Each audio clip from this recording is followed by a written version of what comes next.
I am live. Wow, like I've been peeling off my nail polish and it's looking quite decorative. Good morning. I am actually like, I haven't even brushed my teeth. I'm about to eat, which is a little nasty. Not how I was taught, but you got to ask, how many flying fucks do I give? None. But I did want to kind of hop on here and have some cafe with you. I made my coffee. I've washed some dishes. I've been up, I think, since like 6 a.m. Um, and there's often like all of these things that bubble up, like either in response to my own lived experience or the spaces that I hold and the conversations that happen in the spaces. And um, I thought, more often than not, I'm always like trying to organize information into like, what's the title? What's the thought? What's the progression of like things? That's that Capricorn and Mercury actually. um, or the, or otherwise Mercury and Capricorn. Um, and I decided that I think some of what I want to do here is have these moments where when I have so much, this is where my curriculums come out of, this is where my workshops come out of. It comes out of this like constant conversation happening in my mind and in my spirit. And so I figure let's have some cafe. And I'll share as I usually do, just do the thing. And yeah, take what resonates, leave what doesn't. But I would ask you to always examine that when you're taking what resonates and when you're leaving what doesn't, to really kind of check into like when something doesn't resonate, why? Is it because you have no concept for it, which makes sense, or because it is pricking at an illusion that is a central component of your existence? And I think about that because one of the things that is possibly one of the hardest cups of coffee to really register in our systems is that so much of what we experience in this world, they're illusions that like created things that we say, oh, for example, if we say it's in your mind, then the illusionary place of that is that we think that what's in our minds actually is not happening outside, or that what's happening outside is not as real as what's in our minds. And so we are pitting one illusion against the other. And so take the time to examine when you're resistant to something, what is behind the resistance? Is there privilege behind the resistance? Is there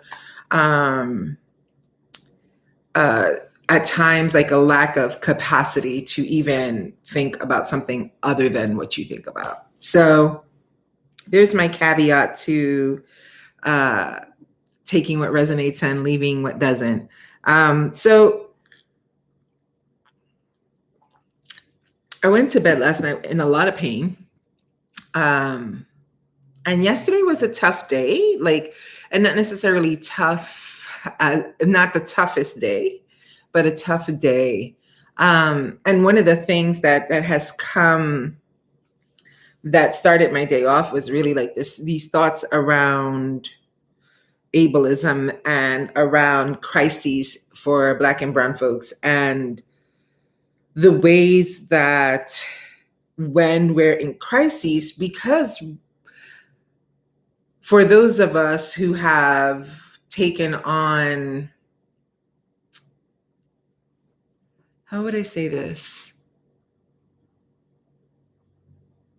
Who have had to take on a lot of collusion with whiteness in our work or in things like that, it is very challenging to be vulnerable during crisis.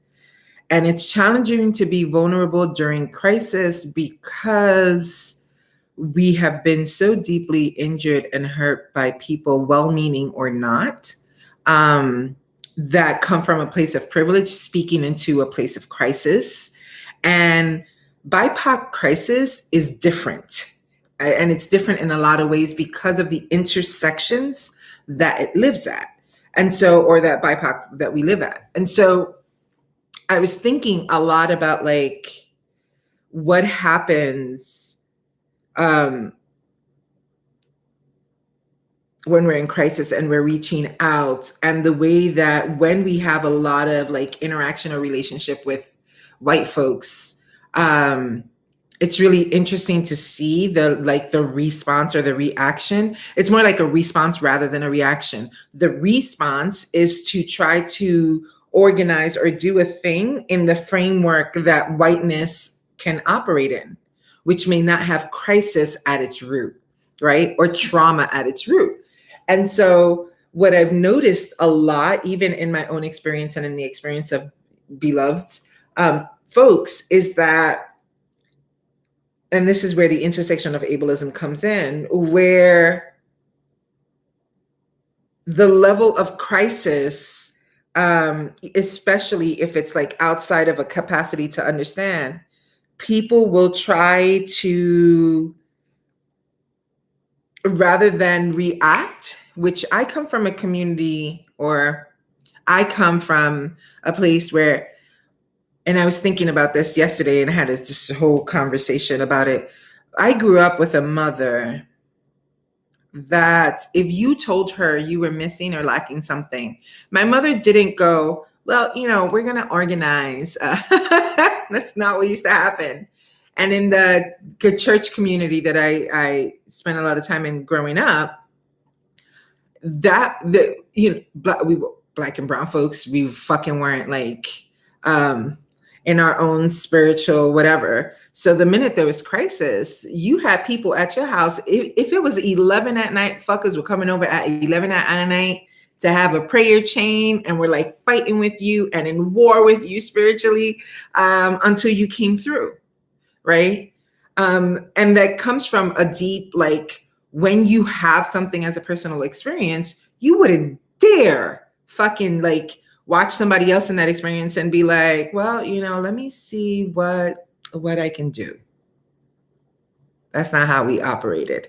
And so growing up with kind of that context, and growing up with a mother who, if you said to her you were sick, she would come over, she would bring you soup, she would bring one of us kids with her to tend to the kids, and she would clean your house quicker than you could blink, and you wonder how the fuck she did that. Because she was fast. We're fast. We're really, really, really, really fast. And my kid reminds me of that all the time. They're like, Mom, you are really fast, and people are not as fast as you. And so you need to just remember that people are not as fast as you are, which is really fascinating to me, because I wouldn't know how to respond otherwise to crisis, to pain. Trying to plan something out seems like the most ridiculous notion in the world. And in addition to that, when those things come up and we start to centralize ourselves, that is unheard of in my growing up context. Unheard the fuck of. And what I mean by that is, like, if something was going on with me, and my mother was also in crisis and there was shit happening with her, my mother would actually pause whatever the fuck was going on, her feelings, her thoughts, all of that, and come to the rescue and the aid of the other person. And we recognize that there's ways that this is super challenging, because it further exhausts the nervous system. It wreaks havoc. It does. But it is unimaginable that when somebody else was needing, that you would hear someone go, well, I need to, and I'm struggling too. So, we would never put that responsibility on another person in need. They would never even know we were struggling, which is why for a lot of us BIPOC folk, when shit is happening, it's so fucking hard. It is so hard, because we recognize the weight of it and we wouldn't want another person to have that weight. And now while we like you come to understand, right, depending who you are, you come to understand that that's not actually generative, because that's a very like almost ableist mentality, right? Like you have to be self-sufficient yourself, and you could be like bleeding and still have to help somebody else. And this is also the way BIPOC communities have survived. Like we're like, oh wait, we're all bleeding. Okay, here's a bandage for you. Everybody gets a bandage. Press tightly. We're gonna start with this one who's the worst, and then we're gonna go to this one who's the next, and then we're gonna go to this one who's the next, right? And that there's this like way that we start to tend to each other, but we operate in this like centralizing. It's okay, your turn. Okay, your turn. And because it's communities of color, in so many ways that is endless, which is why we're burnt out and we're exhausted.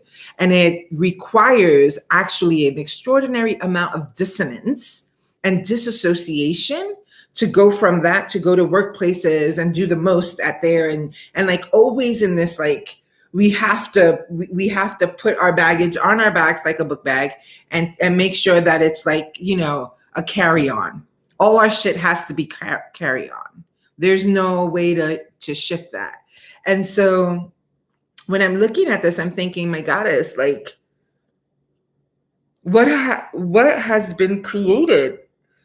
What is this? It's a monster. And for me, I'm like, when I hear folks, you know, relate to like the constructs of oppression as entities, I'm like, ooh, right? Like I'm so mindful of that.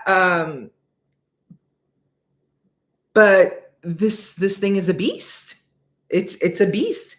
It has a quality, an energetic quality that allows privilege to feign innocence or ignorance while we're dying, and no one's the shook for it, because it's not a personal lived experience.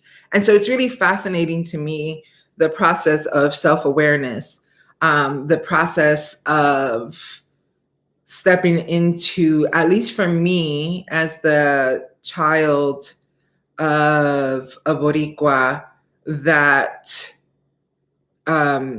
worked so hard to excel. That's what we said. That's what we call it. We're like, oh, we're going to excel in this. You know, we go to school, we get the degrees, we make the money so that we're not, and then there's so many other things that are suffering because of that. We're busy doing that thing. We're busy trying to live the white life. And that's real. And we know that's real because of the assumptions that whiteness as a construct has around what would be the solution to the things. The solution is we need to make more jobs so more people could work, because that 40 fucking hour work week and that 80 fucking hour work week is a brilliant idea. Wow. That brilliant. My goddess. If that's the best you got, boo, we're in trouble, right? Like, no, what we need to do is get folks educated. No, what you mean is colonize. Stop getting that shit twisted. That shit ain't education or information that's extremely valuable. It's colonization so that we can operate and be like the white man, literally like the white man, right? So that we can have access, because the structure the white man created is for all people.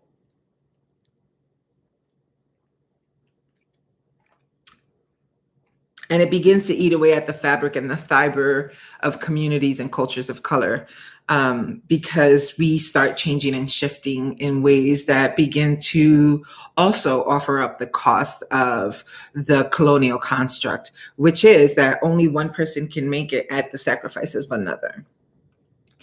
And so then we have people colluding with the ideas of whiteness, and that, oh, all a person needs is a good job with benefits, with care. That's all. And they'll be fine.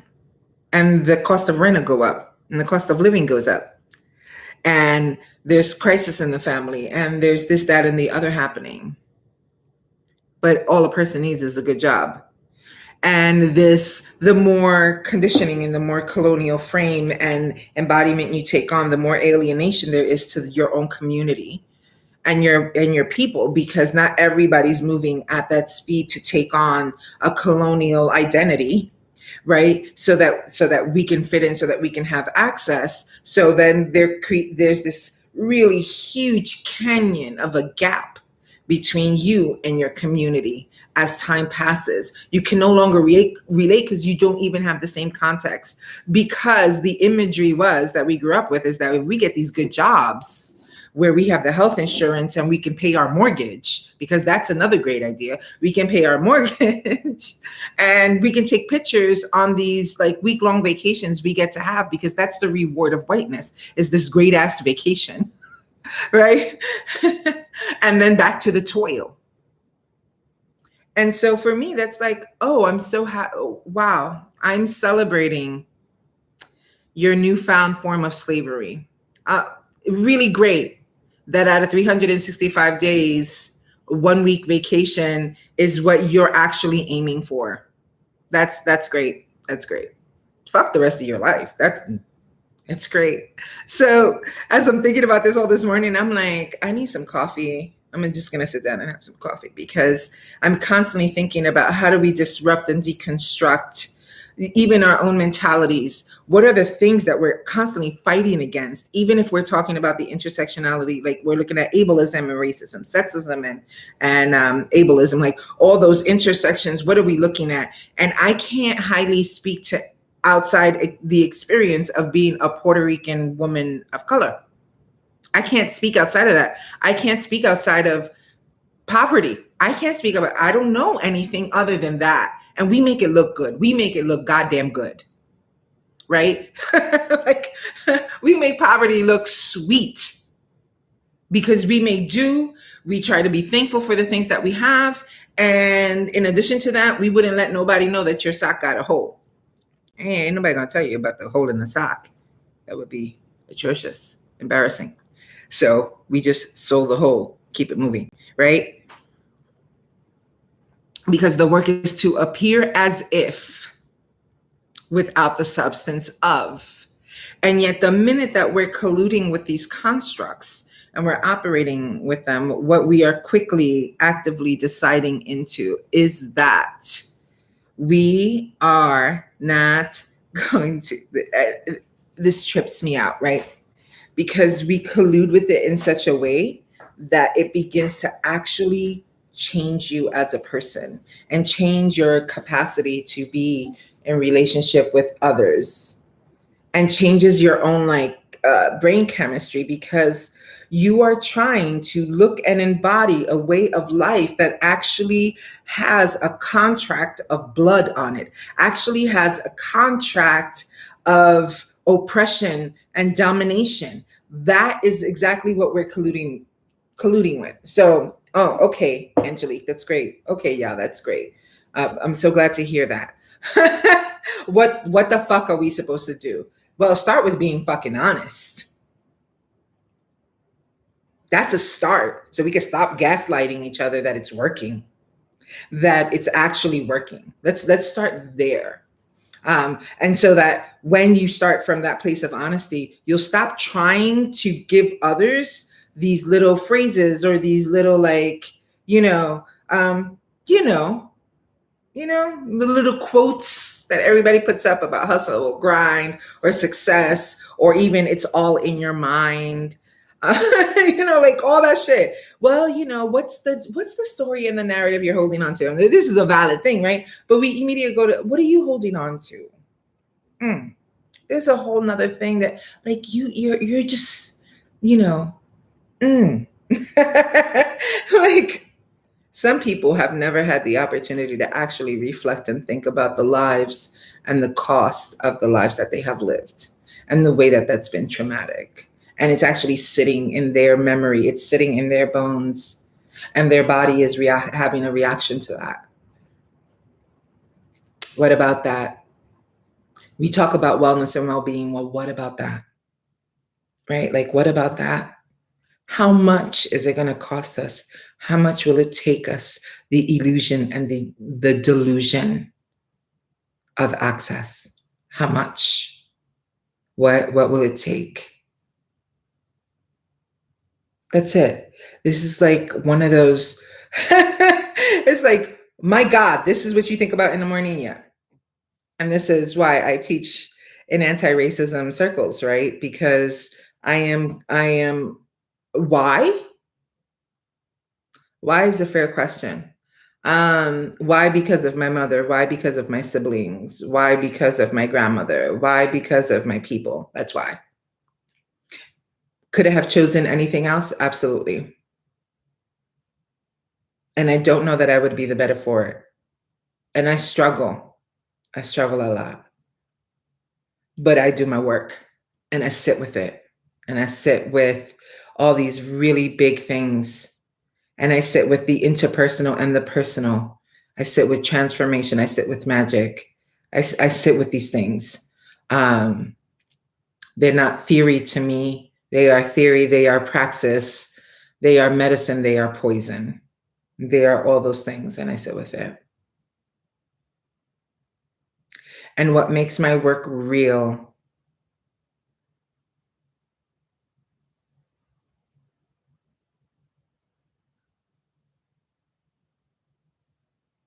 is that I'm just not willing to lie to myself anymore.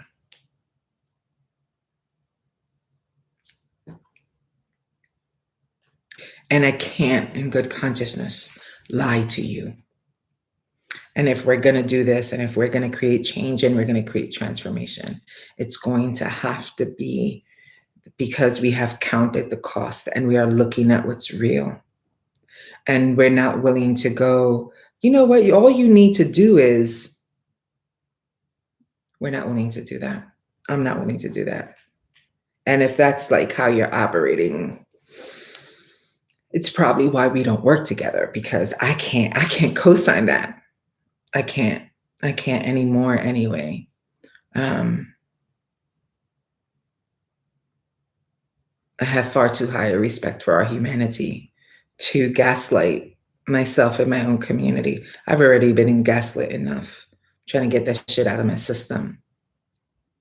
So there are my thoughts for the morning. Now I'm gonna have to reheat my coffee because I can't talk and drink coffee.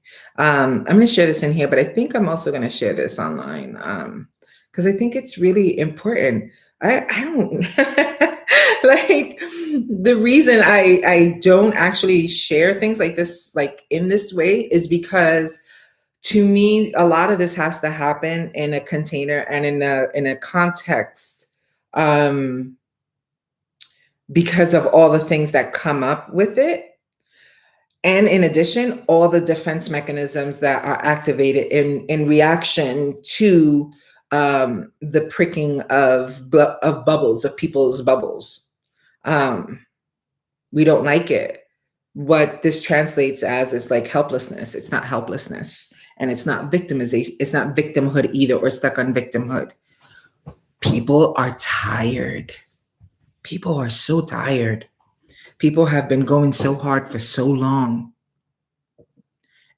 taking 20 steps forward and like 50 steps back, trying their best and finding that even with all the ways that your ass has done the right, the white, the correct thing, to still find yourself